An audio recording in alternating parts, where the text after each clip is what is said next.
If you looking for talent, LSU going hard, but we beat Alabama, then we going out to Florida. Drown the Gators, everybody getting bucked when we step in the stadium. This the LSU anthem, you know it's a hit. You don't know another rapper two-step like this. See me screaming out the window, yelling purple and gold. I'm an LSU fan, girl, you know how we roll now. Back and back it on up, hey. Back and back it on up, hey. Back and back it on up, hey. Back and back it on up, hey. Way down in the back. Yo. TA, we are live. Welcome to the Tigers Avenue. Here to recap a few things from this past week. Obviously, some huge news coming on Saturday evening. And obviously, we got to talk about what happened, Zach. I mean, we got to talk about what happened, not only for Jayden Daniels, but what happened for Tigers Avenue. Yeah. Saturday. You know what I mean? Man, That's pretty cool. Yeah, we'll absolutely have to discuss that and let y'all know what happened. Maybe some of you caught it. Maybe some of you caught what happened. But we were pretty pumped when it happened. We were pretty pumped. So we'll discuss, obviously, the Heisman, give our thoughts on that. We'll give you a little basketball update and look back on what the two teams have done Saturday and Sunday. Both men's and women's team both played, and obviously there's some roster news to discuss with both teams. So we'll discuss those, and we will give you a portal update, recruiting update, all of those things that are going on, transpiring here in the off season. It always picks up, and of course the portal is hot right now because it's open and people are jumping in, and there's literally thousands of players in the portal. So obviously a lot happening. And LSU has been, I would say, tactically selective and in their choices. Quiet. I don't think we're going to overhaul like we have been. I don't think that's what Brian Kelly wants to do anymore, and I respect that. We've talked about that, Zach, a little bit on our show. The fact that you overhaul your team every year, you're going to have moments where it's really good, and sometimes when it's really bad. And you know what? We kind of got a taste of both of those things, right?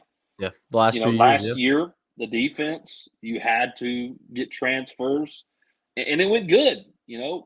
Jared Bernard-Commerce, Mekhi Garner, Wingo. Mekhi Wingo, yes, thank you. That's who I was thinking of. And they were great. Greg Brooks and Joe Fouché, phenomenal last year. I mean, you really hit last year. Of course, this year it wasn't the case. And so I think Brian Kelly wants to start making that transition to building the foundation from your recruiting classes, which is what you have to do. When you look at the best of the best in college football, they're not overhauling in the transfer portal. They're getting a couple of guys to supplement where they need. And by far, they are building from the foundations of the recruiting classes. Teams like Georgia, teams like Alabama, they're not overhauling in the transfer portal. They have guys that leave for the portal, sure, but you don't see them go out and get 12 guys out of the portal. You just don't see that happening. Like last year, you saw Georgia go get Ra Thomas and Dominic Lovett because they needed some receiver help. I mean, just selective things, and I think that's what Brian Kelly's wanting to do. We'll talk some more about that in depth once we get to that segment. So we appreciate y'all guys joining in. Good to have y'all in here. Tyler, I see you in here already. Good to have you, man. We're doing all right. So Zach, Saturday night, all Tiger fans had their eyes glued to the TV as the Heisman show transpired. Everyone, of course, I think was on edge. 2019, I mean, let's be real, Zach. Everybody, We already knew. nobody was on edge, right? No. Nobody was on edge about that. No. Everybody in the world knew that Joe Burrow was going to win the Heisman. Why it was not 100%, the world may never know. Maybe we need to check in on what voters are doing or who gets a vote. Because I feel like that's an argument every year, who gets a vote. But, Yeah. I mean, even though it wasn't 100%, obviously Joe Burrow won in a complete landslide. In fact, it was the largest margin of victory for the Heisman ever, with 97% first place votes. Now, obviously, this was a different story, right? Jayden Daniels, in the eyes of LSU fans and any fan with a real brain between their ears, understood that Jayden was by far the best player this year, and it wasn't just statistically, which he definitely was the best statistically, but you can throw out any of the stupid, maybe I'm being harsh, but all the little, all the Zach, things that people talk about. Does he pass the eye test? And I always want to ask, what the heck does that mean? Like, what are we doing? It is becoming so subjective. Does he pass the eye test? Give me a break. And he's going to be a top 20 pick in the NFL draft. Yes. Yeah, he passes the eye test. If you have watched an LSU game, you know he passes the eye test. Anyways. But here's the reality. LSU had 3 losses, and you had 2 other quarterbacks. And look, we know that there has been a social media war over this, right? There's been a ongoing battle between Oregon and Washington and LSU, Penix, Nix, and Daniels. But here's the reality. All three guys had phenomenal seasons. We as biased LSU fans want to say things like, Nix, he had to leave the SEC to get any good, right? And because I've said it myself, right? Nix had to leave the SEC to become good. Yeah. Whereas Daniels joined the SEC and became elite, anyways. Yeah.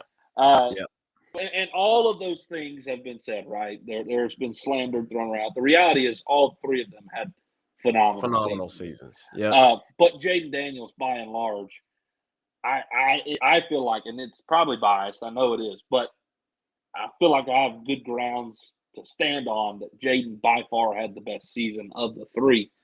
But the discussion was that he's got 3 losses. So do you give it to the guy, the best player on the team who has 3 losses, or do you give it to the 2 guys who have had phenomenal seasons and they competed to be in the playoffs? One of them is in the playoffs and is undefeated. The other one came down to the Pac-12 championship. They played each other. It was a great game. All of these things. And so clearly this was going to be a much closer margin than LSU fans wanted it to be, or what LSU fans got to enjoy in 2019. So I'm not gonna lie, I was on edge about it. I was nervous about it all night long. Ultimately, obviously, we all know now, Jayden thankfully won the Heisman, rightfully won the Heisman. I'm glad that the voters got it right. It is an individual award. It is an individual award. So I'm glad that they did not discredit Jayden for the very obvious lack that LSU's defense had this year. Yeah. Because let's be real, where was the weak link in our offense? Nowhere. There wasn't one, right? For real, there literally wasn't no. one.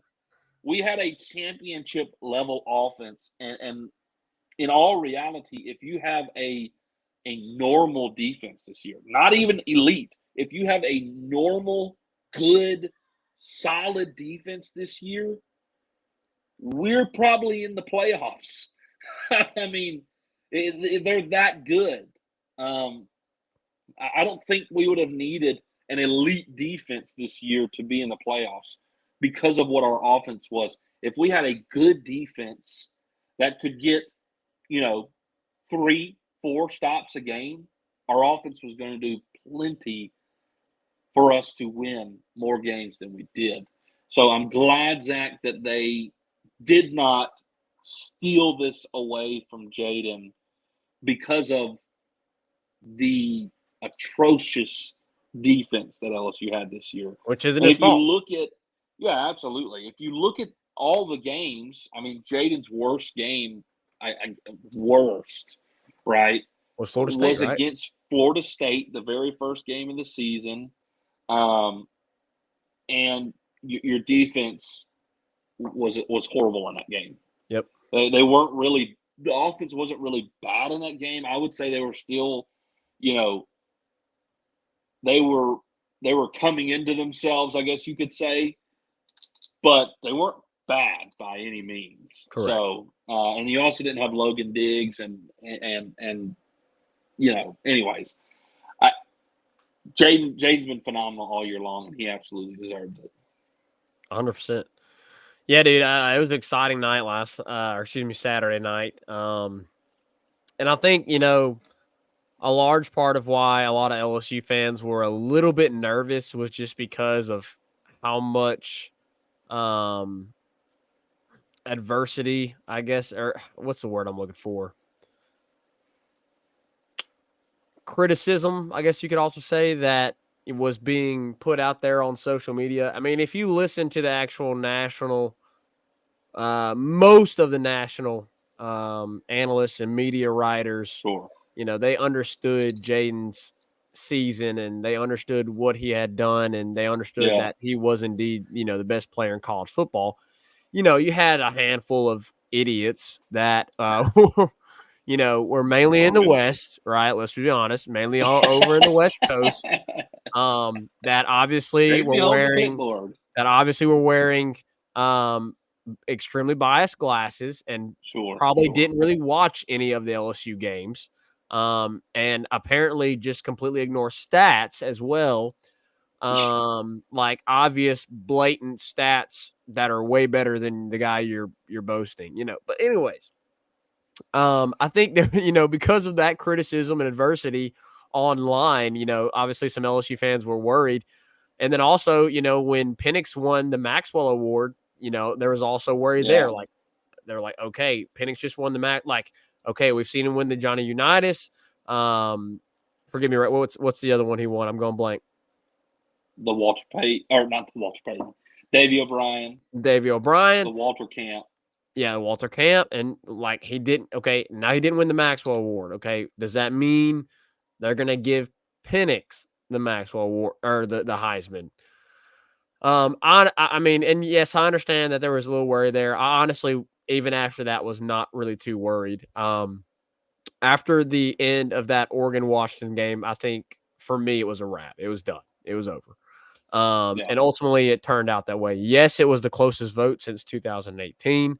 But like you said, Reagan, Bo Nix and Michael Penix, there's some of the media writers out there that have boasted their guy over in the West and have tarnished Jayden Daniels. Like, we're not going to be like that. Like that's just ignorance, complete ignorance. Like it can be one and the same. Like Jayden Daniels is the best college football player this year, and Bo Nix and Michael Penix also had extremely phenomenal seasons. I'm not going to sit here and tell you like Michael Penix sucks. Like Bo Nix sucks. Like they don't even deserve to be in the Heisman watch. That's stupid. That's stupid, and it's ignorance. But there is some people that were out there that were saying stuff like that in regards to Jayden's case. I laugh at those people and say you shouldn't be putting out content because it's crap. It can't hold water. But anyways, needless to say, it was a really, really fun night, Reagan. Got to just sit and enjoy the awards. RG3, Lord have mercy, dude, to start the show. That was rough.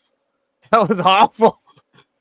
Like you said, the obvious thing that everybody's been thinking, but you don't say that on national television, bro. Well, he had said that he said that either in a post game. He did another. I can't remember if it was when he was on a call or on a show. I can't remember, but he had said that, but he did not say Penix. He said E.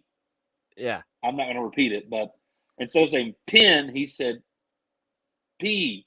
So when he said it, of course, it caught a lot of flack, and so I guess he felt obligated to come back. Yeah, but like, dude, you don't go back to it. You don't go back to it, man. Dude, you already corrected it. Don't go back. It's like it's like opening a wound. You got a Band-Aid over it, and then you pull it back open and you examine it. Like, dude, you don't do that. Okay, you let it heal. You let it heal. Like you had to put the Band-Aid on it. Don't open and reopen the wound, bro. Look, man, I'm gonna be kind.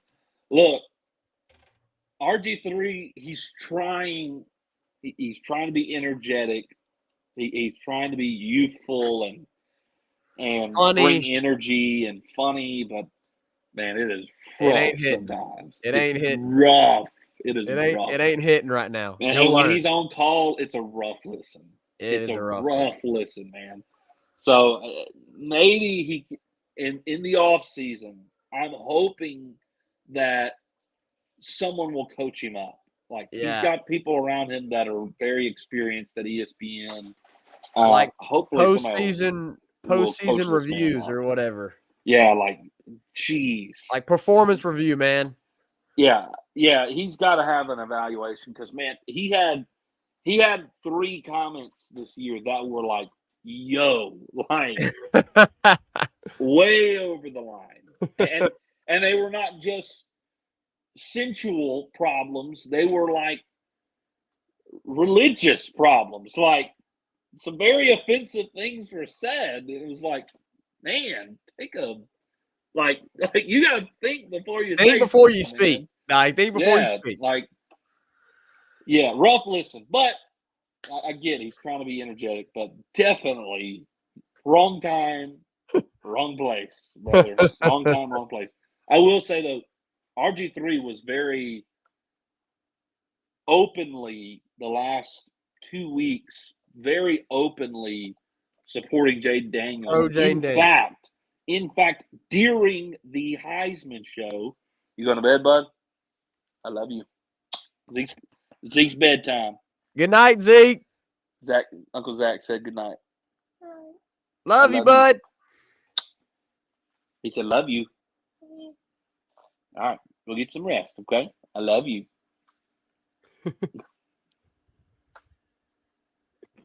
Go ahead. I love you. He's just like standing here.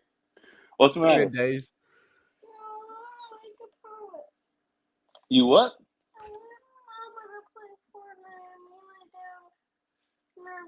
Well, not tonight. Not tonight. Okay? She's got to rock Luca, okay? She stays in your room, play toys with you. All right, Daddy's got to do a show, okay? I love you. Okay. Anyways, RG3 very openly supported Jayden Daniels. That's what I was saying. And in the middle of the Heisman show, in the middle of it, made a post only about Jayden and how he was the best player in college football. And so, like, before it was announced that he was the Heisman. Yeah. And so, very clearly, we know where RG3 stood. So, I appreciated his support for Jayden. Yeah, but yeah, that was rough, man. That was rough. Regardless, awesome night. Regardless of RG3's comments, antics, antics, whatever you want to say. There was 2 moments, Reagan, where I lost my mind. And one of them was before Jayden Daniels was announced Heisman. But I don't want to boast. So I'm gonna let you take the floor on this one. Yeah, absolutely. I mean, I'll boast about it, man. Dude, so clearly, obviously, they worked through all 4 players, and Jayden was actually the last one they did this for. Yeah. And they go through a video of the player, and they were talking about Jayden being at Arizona State, his career starting off great, and it was really going well for him. COVID hit, there were some struggles, and the quote was, and he needed a change. And boom, it popped up. Zach's edit of Jayden from Arizona State to LSU that Jayden used to announce that he was coming to LSU, they put up on the Heisman show. And of course, I'm obviously in Arkansas and Zach's in South Haven, but I'll tell you, Zach, I was sitting in my recliner watching the show, and I'm watching it closely, obviously, because they're talking about Jayden. And it popped up, and I went, holy cow! I was like, oh my gosh! Zach said it. I was like, it totally caught me off guard. I was not expecting that whatsoever. No. No, look, obviously they cut the bottom half off. Yeah, where the Tigers Avenue watermark is. Yeah, they kind of did me dirty on that one. But look, I mean, it was. I still think it was super awesome. It was cool enough that Jayden used it to, a couple of years ago, to announce that, or a year and a half. It'll be 2 years in March. But to announce that, he was coming to LSU, he used your edit, and that was super awesome. But then it made it on the Heisman show. Yeah, there's millions of people watching. I mean, have you thought about that, Zach? Oh man, I haven't thought about that. Literally, millions of people are watching, and that popped up. That blew me away. That was so cool. Millions of people saw my work. Yeah, absolutely. That's pretty dope. That's pretty cool. And I lost my mind as well. And look, they may have cut it off, right? They may have cut the water logo off, but the watermark off. But if they go on Jayden's Instagram to try and find that picture, it's on there. Yeah. And so I was like, wow, this just made this night even better, because that was so cool. I was kind of chilling. I was kind of chilling like you were, like just chilling. Like I was leaning back, bro. I was like this, like you sat like watching. Like, all right, this is cool. We're about to watch the Heisman, and I literally, it came up. I went, "That's my edit." and then of course, Dad and Mom were like, "Ah!" Yes, like losing their crap. We gotta post it on Facebook. Rewind it. Doing what Dad and Moms do. I immediately was like texting, like, "Oh my gosh, it was your edit, dude!" I started getting texts, like Bobby texted me, Brandon from the Balcony Bengals was texting me, like I started getting Jesse texting me. I mean, it was blowing up. Like I started getting, and then of course, our Twitter started blowing up as well. Of course, we posted about it, which was awesome. Yes, of course. Anyway, so yeah, 2 moments that I lost my crap. Saturday night, that was one of them. And obviously, the other moment was when they announced officially that Jayden Daniels was the Heisman for the 2023 Heisman. So, Zach, whenever there's a big game, right, like LSU, Bama, or, LSU, whoever, SEC championship game, big game, you have that feeling in your stomach. You got the butterflies a little bit. Yeah. You're like, man, here we go. Right. Like right when it's about to start. Yeah. I was having that feeling as the guy was at the podium doing the whole speech, and I was like, oh my gosh, it's gotta be Jayden. I know, dude. Like, me too. Be Jayden, I got nervous. I was like, it's gotta be Jayden, man. I'm not gonna lie. I was gonna be upset if he didn't get it. I was really upset. Oh yeah, I think everybody. It's a nervous energy. I think back to when I was playing sports, Reagan, and there was times, like you get that nervous energy before a game, and you just have that like sick stomach, and You're like, I mean, athletes breathe. that have gone through it, they understand. They completely understand. Like some guys, like they vomit before every game. I mean, could you imagine what they feel like sitting there? Unreal. Sweating But like bullets. I'd be sweating bullets. man, look, congratulations to all of them.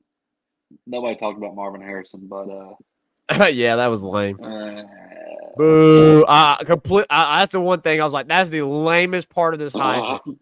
That's more lame than RG3 being upstage and talking yes, during the Heisman I show. agree. Marvin Harrison Jr. There. You didn't even. Oh, right! We forgot just to mention. Speaking of hilarious as it was that Marvin Harrison Jr. was on the stage, Marty McGee farted during Marvin Harrison's interview, and like nobody caught it. Nobody caught it. I'm sitting there, and it's just like extremely quiet. Like nobody in the house is talking, and Marty's sitting You're there. talking about Marty Smith. I'm sorry, Marty Smith. Yeah, yes. Marty McGee is a show. Yes. Marty McGee's a show. Yes. It's Marty Smith. So he's interviewing, Marvin and his little brother and his dad or whatever. Yeah. And it's quiet in the house. No, like mom and dad are chilling, they're just sitting there watching the show, whatever. And I'm sitting there. I'm like right, I sit on I usually sit on that chair that's like kind of right by the TV or whatever. Yeah. And so I can hear it really well. Like I can hear it really well. And so I'm sitting there and I'm listening. He's talking. And of course, Marty was like sitting with his legs crossed, and then he adjusts to put both of his legs on the ground. And I hear, burp. And I was like, no way. Like, rewind it, Dad. He just farted. Rewind it. Like, and if you go I know, I'm sorry, I'm outing him. I'm sorry, Marty. You're watching this. Man. He's not watching this, but if it gets back to him, I'm sorry, Marty. Look, we all have those moments, man. I mean, most of us don't have them on national TV, but we have those moments, right? Yeah, and so I'm like, Dad, rewind it. I got to record this. Sure enough, if you go watch our video of that segment on our Twitter on X, you can hear when he adjusts and he sits up, you can hear burp, like you hear it. It sounds like almost a cartoon fart, like it really does. And some people are like, oh, it was a chair. No, dude, them fancy chairs ain't making no noise like that, man. That's like a warning. Like, nah, man. Nah. He got exposed, man. He got exposed, and Tigers Avenue was the one that done it. I'm sorry, Marty. It had to be done. Oh, shoot. Yeah. Full of moments. It wasn't cloud chasing. We weren't cloud chasing. I promise. We were just laughing with you. Like, honestly. Man, but yeah, I mean, the Heisman show obviously was phenomenal. Jayden wins.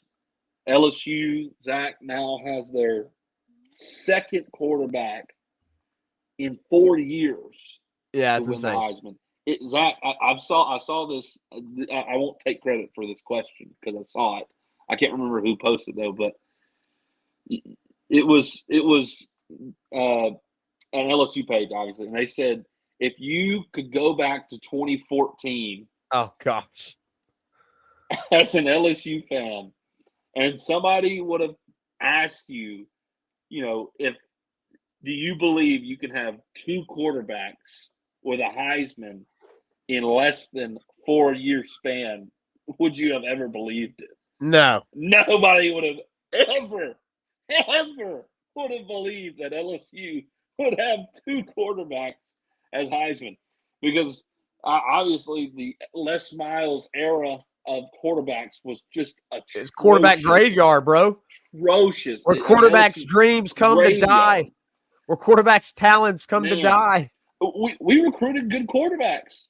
Yeah. And they came and were terrible. Brandon Harris, man, was he was like the number 2 quarterback in the country, top player in the state of Texas, like Texas state champion. He comes to LSU, everybody's excited, and we're like, hey, we got a good quarterback. Russell Shepard, Russell Shepard, number 1 recruit in the nation. No. We thought. It's bad. But thankfully, Joe Burrow, Jayden Daniels have come along and have rescued new light LSU's quarterback room, and it seems like it's a cool thing to be quarterback at LSU now. It's a good thing to be quarterback at LSU now, which is obviously, you have to have a great quarterback to win national championships in college football. So this is a huge deal for LSU. And obviously, we're pumped for Jayden. He was well deserving. So congratulations to Jayden on winning the Heisman. Makes sure. this year even sweeter if we can cap it off with a 10 wins. It's a successful season. 2 years into Brian Kelly, 2 10-win seasons, and a Heisman Trophy quarterback. I think that's a great 2-year start, and the program seems to be right on track. Zach, I did have another person message me about the edit today. Oh, really? Yeah. A buddy of mine here at Williams messaged me, and he said, "Hey, did y'all's edit make the Heisman show?" I was like, "Yes, it did." Yes, it did. So, obviously, I told him about that again. So, got to relive that all over again. Yeah. So, that was sick. That was awesome. It was a great night all around for LSU, for Jayden Daniels, and for Tigers Avenue. So, it was a blast. It was a blast. All right, Zach. Maybe we need to hit a quick break here. We're 30 minutes in, just over 30 minutes in. We'll hit our first break, and when we come back, we'll give you a little basketball update right after this. 5-Star Hero, your intro and outro music for the Tigers Avenue show. They ain't ready for that LSU. Go check out all his other music on all the major platforms. Don't forget to follow him on Instagram at Saints Anthem and at Twitter at One Nation Doty. Don't forget to check out his Facebook page for all his Saints and LSU merchandise. Can't get any better than Sarah Klein Stevens, attorney at law. Her firm focuses on the needs of the elderly and maintaining their dignity throughout the process. Here for you, here for your family. Sarah Klein Stevens, attorney at law. Right back at it here in the Tigers Avenue. Zach, a little basketball update, and we need to discuss also some things regarding the roster for both men's and women's. Zach, Saturday, LSU men's basketball plays Kansas State in the PMAC. They drop another one, and man, this one it hurts because it hurts because they put themselves back into the game and then died again. I mean, Kansas, they played really well with Kansas State in the first half and made it a decent ball game. And coming out of the second half, like it was anybody's ball game. They had the lead, but it was still a game. Yeah, it was close. Kansas State at the front half of the second half, I mean, really just started to take control of the game and even got to a 17-point lead. And then all of a sudden, like LSU kind of caught life and went on I think it was a 14-2 run or something like that, and pulled it within 3. Put it within 3 points. And there was about 6 minutes left in the game. And from that moment, LSU scored 5 more points total. Yeah. I mean, they could not buy a shot. A shot just could not fall. And it wasn't like they weren't getting good looks. They had really good looks, wide open looks.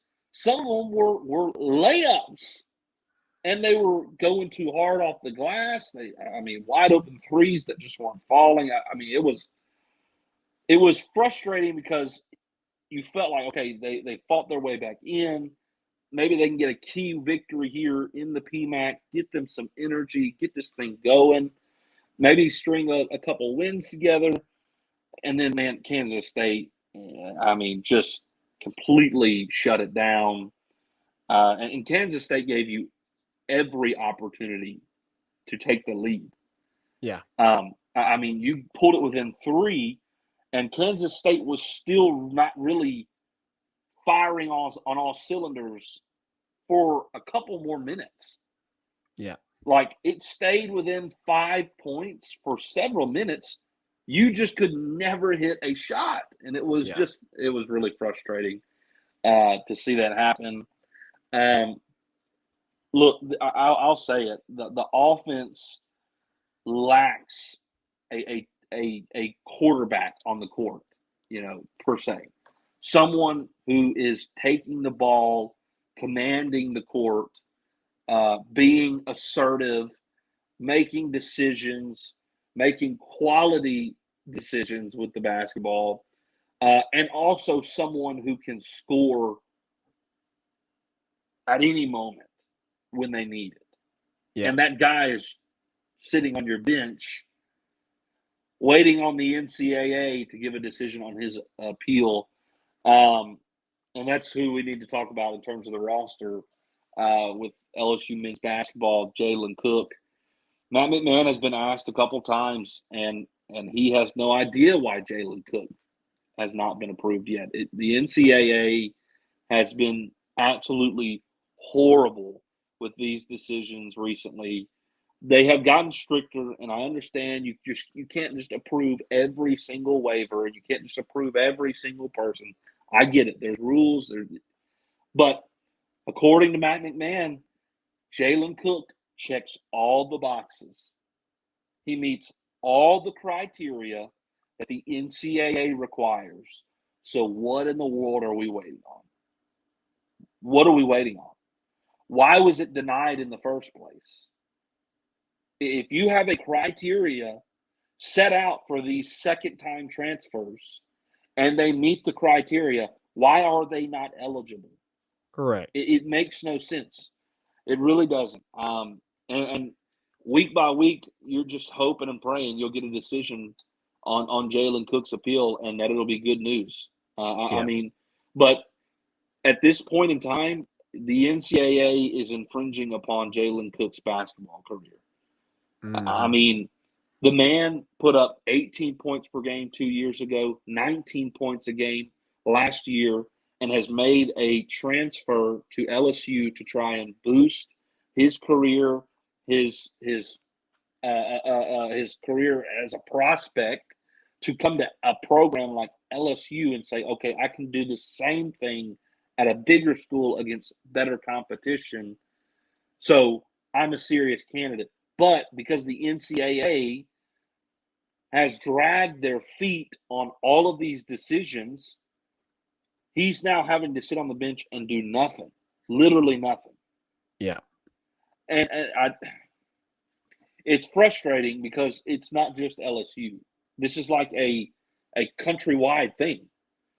Efton Reed, who played for LSU, was going through the same thing. He's playing for Wake Forest now. Thankfully, they just approved with him. And Efton Reed got to make his start I think it was Saturday. Finally got to make his debut at Wake Forest because the NCAA finally approved him. So maybe, just maybe, they'll get to Jaylen's decision and it will be good news. And I think I've said this. Again, I don't think it's going to make this team like a, Elite Eight team, but it will be a team that will compete far better than they have been recently, who will be more polished because Jaylen Cook is experienced and he's very talented. And he is the missing piece that you need. You've got guys like Will Baker and Jaylen Reed, who, if we had a guard who was dominant, could feed off of those guys, and those guys could feed off of him. Because right now, your game is Will Baker and Jaylen Reed, and that's quite obvious, and so teams are taking it away. Will Baker is getting double-teamed, triple-teamed, and he's getting annihilated in the paint because there's nobody we can kick it out to who's a real three-point threat all the time. And so they can hone in on Will Baker. They can hone in on Jaylen Reed and kind of shut your offense down because our offense has been running through them. Yeah. I mean, in games where we were really, really good, the offense was running through Jaylen. The offense was running through Baker, and they were doing it well. But people have realized watching film that if you take them out of the game, we don't really have another option. And of course, with a team like Kansas State, they have size and they have talent. So you put two big guys on Will Baker, it doesn't matter that he's 7 foot tall. There's two talented big guys on him in the paint playing Power 5 basketball. It's going to be hard for him. Yeah. He has had several games in a row that it's just been really difficult for him to get anything going because teams are just, they're taking him out of the game. If you add Jalen Cook to this roster, to this lineup, it will bring a new piece to this team, and they will be far more competitive. Much better than what we've seen recently. And I'm hoping it will be soon that we will hear some kind of news. But as of right now, it's like we don't know. The NCAA can do whatever they want, it feels like. It's just absurd. It's just absurd. Well, they've got a warm-up game against Alabama State Wednesday night. Yeah. Before a really big matchup on Saturday at 11 a.m. against number 19 Texas. Look, I understand it's been disappointing, and there's probably a lot of LSU fans right now that are kind of checked out on LSU men's basketball. Obviously with the football season just now wrapping up, still got another game. Most of them Jayden are going back, man. Honestly, most of them I've already written him off, which makes me sad. Yeah, because he's been recruiting well. He's been recruiting well. You have to give the man time to rebuild. If we're willing to go, hey, let's wait to see what BK does, Absolutely. because he had X amount of roster players. Man had 0, right? Yep. At least BK had a quarter of a roster. Matt McMahon had 0% of a roster. So you got to give the man time. But, you have a big opportunity on Saturday to beat a ranked team. If you're able to go into that game and pull off a win, I think there would be a rejuvenation with this team, a revitalization with the fan base. So, I understand LSU is not going to be a favorite. I understand LSU is not going to be expected to compete in that ball game, but go out, compete, and fight your tails off. And if you're able to come up with a win, holy cow, that is a game where you could potentially turn around the season right before conference play. Sure. Because obviously right now sitting at 5-4, with conference play looming, things don't look great. So, even last year when you were completely rebuilding, you were in a better spot than you were right now, because weren't they had one loss going into conference play? Yeah, they had one loss. It was Kansas State, and we lost by like 1 point. 1 point on the controversial mismanaged clock keeper in the islands or Cayman Islands or whatever the heck it was. Yes. Yeah. So, anyways, they have a big opportunity this Saturday. We'll see, Reagan, what happens. But obviously on the girls' side of things, Reagan, I got to say, I've been saying this on Twitter or X, whatever you call it. Anissa Morrow right now, dude, she is your best player. She is your best player right now. It seems like every time she touches the ball that she is going to score. Her post moves are phenomenal. Like I said, it just seems like every time she touches the ball, it's going in. And she has by far been your most dominant player. She's been your best player. A lot of people wondering what's going on with Haley Van Lith. She's got a little bit of a foot injury. Shouldn't be anything too serious. She was out this past game. She might be out the next game. Maybe another game. That's probably about it. I think she'll be fine. She's dealing with plantar fasciitis. It's something she's had ongoing. That's like an aggravating type of thing that continues to be problematic. I wouldn't be too worried about that. Another thing, obviously, Michaela Williams has been great. You see her, like, she is extremely, like, she arguably is your best player on the court in spurts, right? There's times where you can see, like, okay, this is a freshman player, but then there's other times where you're like, holy cow, this girl's elite. Like, she's elite. Absolutely. Anissa Morrow obviously led the way this past Sunday with 27 points. Angel Reese got things going after a slow start. She had 20. I think Michaela had 18. I mean, all-around effort You have last year Poa kind of running the point right now and is doing a pretty good job. She had some issues with turning the ball over this past game, but dude, she is phenomenal at drawing charges. Like I don't know how she does it. Like game in, game out, dude. She just draws charges. But you're giving your team extra possessions, right? Yeah, and that's vital. Like you think about the opportunity for extra possessions that LSU has. You have last year Poe, who's playing phenomenal defense, who draws like at least one, a lot of times 2 or 3 charges a game. That's giving you 2 to 3 extra possessions a game. Yeah. And then you have Anissa Morrow and Angel Reese, who are, elite at offensive rebounding the ball. And so this team's gonna be really good. I mean, we saw what this team was capable of against Virginia Tech. Yeah. They dominated a top 10 team. Dominated them. Angel was one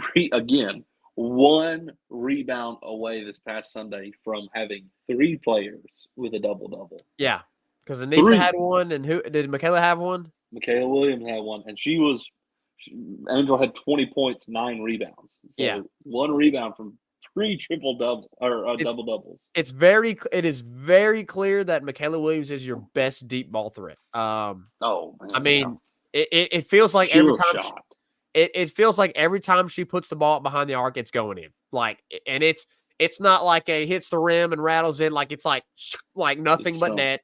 Like just completely pure. Flazé Johnson had a rough game this past Saturday. She's been a little bit inconsistent this year. Before this past game, she had kind of gotten at least back on track, kind of looked more like the Flazé Johnson of last year. Didn't have a great game this year. Only had 4 points. She turned the ball over a lot. You saw Kim Mulkey very frustrated with her a couple of times in this game. Yeah. So I would like to see her come along and kind of be. I'd like to see a little bit more consistency out of her this year, because this team, like when you put together the elite shooting ability of Michaela Williams, you put together Anissa Morrow, who's just a problem all around the floor. Obviously Angel Reese with her post presence, Haley Van Lith with her ability to handle the basketball and score. And then Flazé Johnson would just, a lot of times she's the player that just she puts up some crazy shot and it goes in, right? Like we saw one of those this past Saturday. She drew an and one and like they clobbered her and somehow she was able to like get it up off her fingertips and put it in. It was insane. Yeah. So I mean, this team is completely talented enough to make another run, and you've definitely seen it here recently with the past few games. So excited to see what they have in store for the next few games before we hit conference play.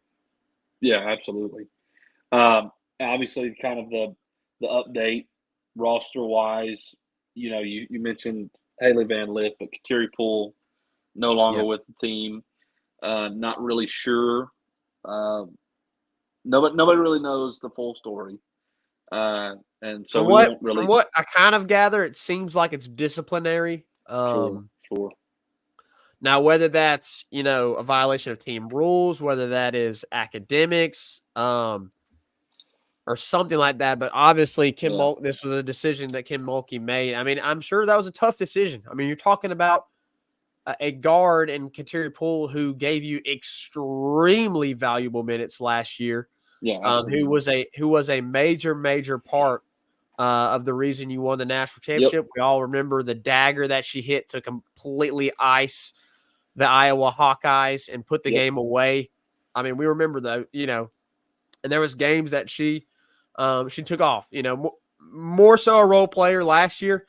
And I will say, I don't think it's a major loss because you definitely saw her role diminish this year. Sure. Even before she, was no longer with the team and missing games. You definitely saw her role diminish, and it didn't feel like she, in the few games that we've seen, it didn't feel like she was going to have the year that she had this past year. You just got too many players that are more talented. I mean, when you have Michaela Williams and Haley Van Lith and Flage and Angel and Del Rosario and Anissa Morrow, I don't know if I said her already, But when you have all of those last year, and at the time you had Smythe Smith too, and Samaya Smith, like you have all those players, it's going to be really hard to get minutes. And you definitely saw kind of Kateri Poole was on the short end of that stick. So I don't think it's a major loss. I hate it for her. I hate it for Kim Mulkey because I'm sure that was an extremely hard decision to make. Yeah, absolutely. Absolutely. All right, so that's kind of your update on basketball. One more thing with basketball. The men's basketball in terms of the roster, Damian Collins, we haven't been able to see him as much. I'd really love to see him get some more time. He's dealing with a shoulder injury. Hopefully he can get back soon. Obviously, he adds length and athleticism, and he hasn't got to play in the last several games. So he's obviously a very key role player for LSU this year. Transfer from Kentucky, former 5-star player, McDonald's All-American coming out of high school. You would really like to have him on this roster. He brings another aspect to this team. So hopefully he can get healthy soon with his shoulder, and he can get back in the rotation as well. For sure. All right, last thing, last segment here to wrap things up. Before we wrap things up, we'll give you a transfer portal recruiting update.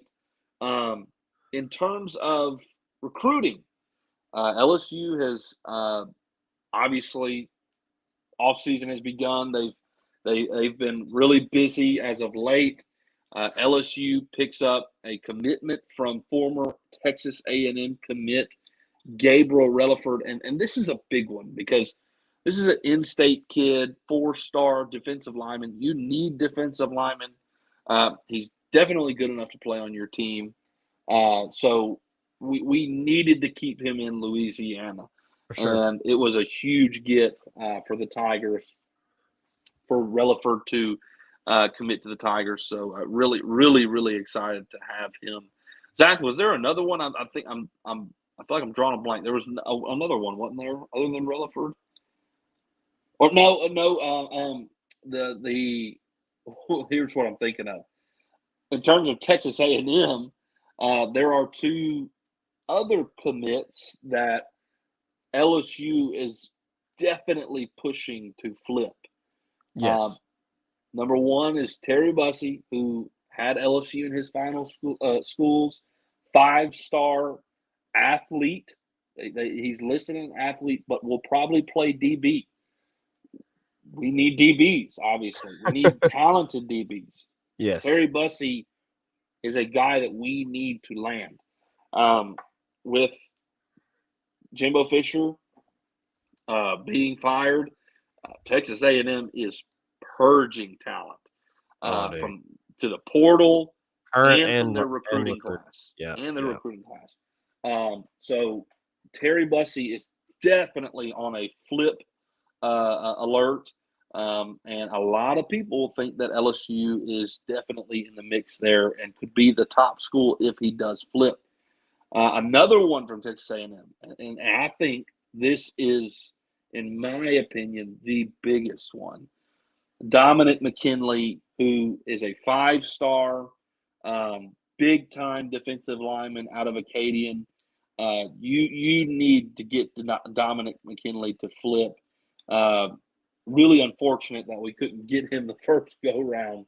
And I think a lot of that has to do with the situation. I think the situation with Relaford and McKinley has to do with the defensive line coach not being consistent. And that's not really any of LSU's fault. Obviously, Jamar Cain took the job in Denver, and then we hired Jimmy Lindsey. Jimmy Lindsey has health problems. Like, really nothing LSU can do about that. So I think it's just that transpired the way it did, and we kind of got behind on those guys because of that position coach being inconsistent. Yeah. But you've got Relaford, and now you need to take the opportunity, Dominic McKinley, and get him to flip. And the news is, Zach, that LSU is going to do an in-home visit this week. But there's a lot of other schools that are doing in-home visits with him also. Oklahoma, Texas, I'm trying to think. There's another. There's several. Oklahoma, Texas, LSU are all trying to get in on Dominic McKinley and flip him. So you really need to push for him. Another in-state, big-time defensive lineman. Keep him in Louisiana. In terms of the portal, it's been kind of quiet. And as really we has. mentioned earlier, that's not always a bad thing. Okay? That's not always a bad thing. You really haven't lost any major players to the portal. I would say the biggest one you lost to the portal, Quincy or Marlon Martinez, maybe one of those two. Quincy definitely, obviously, has the bigger upside there. But Quincy had seemed to be kind of buried in the depth chart. It seemed like even Deshaun Womack was ahead of Quincy Wiggins. Yeah, getting more playing time he as was a true freshman. And so that's not really a surprise. He's a second-year guy. He's a sophomore now. He hasn't had major playing time in either years he's been here, in either of the 2 years he's been here. So you haven't lost big-time players, big contributing players from your roster at all. Like, this is what you have lost to the portal is normal attrition. 2 of the players you've lost to the portal are preferred walk-ons. And so the others are scholarship players, but they are not guys who are, you're not losing, like, as of right now, Garrett Nussmeier to the portal or Harold Perkins or Mason Smith or, a name like that. Yeah. That some other schools are losing. I mean, there's a lot of schools that lose, like, their guys to the portal. Dylan Gabriel leaving Oklahoma, that's insane. Yeah, I mean, to go to Oregon, like, golly. Texas A&M losing like half their team. All their team. Walter Nolan, Fidel Diggs, LT Overton, Chase Basantes. I mean, Connor Weigman has transferred. Max Johnson has transferred. Jake Johnson, all of them, man. And several of their receivers as well. Cottrell. Did Jake Johnson go to North Carolina? Hasn't committed to North Carolina yet. But Cottrell, one of their receivers, just committed to Kentucky. So I mean, they are complete purge. But so is Ohio State, which is surprising. But LSU, I don't think is looking to add, like we mentioned earlier, like 12 guys in the portal. They're wanting to build the foundation from their recruiting classes, and the portal is going to be used to supplement. That's always what it's been really meant to do, should be meant to do. Whereas some teams, it seems like that's how they're making their team. And I guess it just depends on the coach. But, man, if you look at the best of the best, it's built from the recruiting classes. And there's development and growth and longevity. And that's what you're looking for. But there are definitely guys LSU has contacted in some positions of need and maybe some positions where you want to bring in some competition. One of those is O-line. O-line actually is one of our most – that's where we've had the most activity. LSU has reached out to Joey Tainano from Notre Dame. Obviously, they've reached out to Chase Basantes. They want Chase Basantes. They also reached out to Remington Strickland, Chase Basantes, Remington Strickland. Both of those are Texas A&M offensive linemen. Basantes had LSU in his final schools when he was being recruited. Big time recruit out of high school. LSU would love to land him. You're also probably looking for a number one receiver. You're losing BTJ. You're losing Malik. You're going to have Kyron back most likely. Chris Hilton Jr., Shelton Sampson, Jaylen Brown, Kyle Parker. But you really need a one. You need a one. And they've offered a few guys, Will Shepard, and 2 of the guys that I think that they're really focused on is Xavier Thomas and Jamori Macklin. Jamori Macklin had a great season this year, at North Texas and has 27 offers since hitting the portal. He had 1,000-yard receiving. He had over 10 touchdowns receiving. If I remember correctly, he had like 11 touchdowns this year. I think he had over 1,000 yards receiving and 11 touchdowns this year. Very sought after in the portal. So LSU has offered him, reached out to him. On the defensive line, obviously Walter Nolan, LT Overton, and this may surprise you, but LT Overton, I think, is where their focus is right now, maybe more than Walter Nolan. Walter Nolan is going to be a bidding war. Whoever can pay the most for him. Yeah, I mean, that's Walter Nolan's going to be a bidding war. And if LSU can sneak in with the distraction of Walter Nolan and slip LT Overton all day, I'm taking that. I'm taking that all day.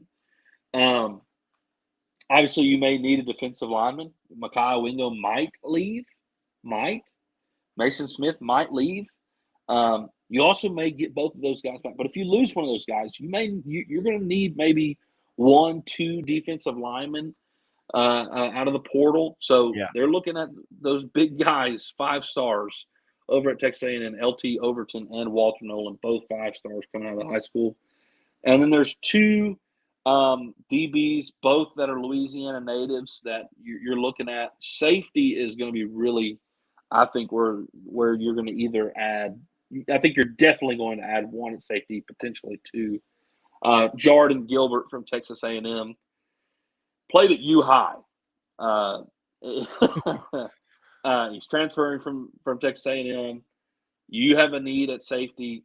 Last year, before he got hurt, this year and didn't play as much, but last year had a phenomenal season at Texas A&M, was a starter the entire season, had a great year. So they're looking to get Jayden Gilbert. Jair Brown, a New Orleans native, transferring out of Ohio State's another guy to look for. These are all kind of the names that LSU's been looking at. But obviously, this is the news that everybody wants to talk about. Quarterback. What are we going to do at quarterback? Jayden Daniels is gone. Are we going to go straight to Nussmeier? Are we going to pick up a guy in the portal? What's the news? Look, guys, it seems like LSU wants to get competition in the room. They have contacted MJ Morris from NC State. They have done an in-home visit in Raleigh with MJ Morris. Joe Sloan has had an in-home visit with him and been in contact with him. So it looks like LSU is considering and very might well add a quarterback from the portal. And look, I think they would be. I think they'd be a little bit. I think it would be. I'm losing the word. There's a word I'm thinking of. It wouldn't be very smart. I know that's not the word I'm looking for. It wouldn't be very smart to not look for a quarterback and bring competition in. And this is no knock on Garrett Nussmeier. It's no knock on Garrett Nussmeier. Okay, but you want competition that drives your players to be better, to be at their best, to improve, to develop. And let's be honest, guys. If you look at the track record of Mike Denbrock, mobile quarterbacks are something he's really good with. Desmond Ridder, Jayden Daniels, been really good for him. Also, not only the mobile quarterback aspect of it, but transfer quarterbacks have worked out really well at LSU.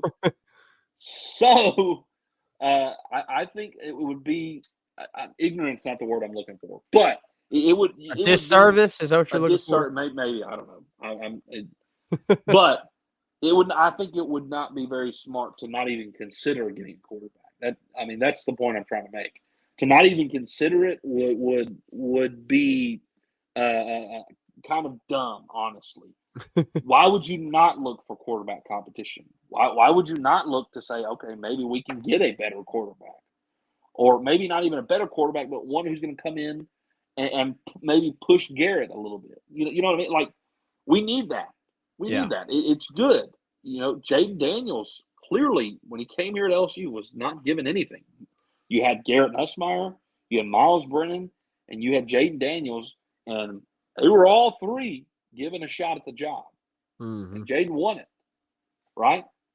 So I don't see why not. So if they bring MJ Morris in, or if it's not MJ Morris, a different one, I would not be surprised. So be looking for that. But overall, those are the names that LSU's looking at. And in total, that's like 8 to 10 guys. And I think they're only looking to add 5 to 7.